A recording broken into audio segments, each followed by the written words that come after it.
আসসালামু আলাইকুম। পাঙ্গাস মাছ রান্না করছি। অনেক বড় পাঙ্গাস মাছটা ছিল। পেঁয়াজ,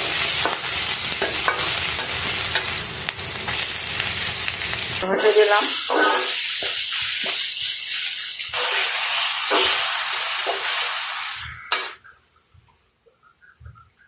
হলুদ, মরিচ, জিরা, মিক্স মশলা দিয়েছি। বলছে ধনিয়া পাতা আনতেছে, ওই তাকে তো আনলো না।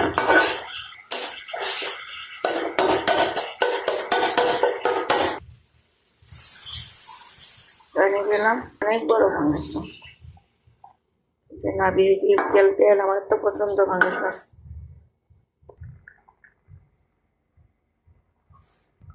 টমেটো দিয়েছি, তরকারি হয়ে গেছে।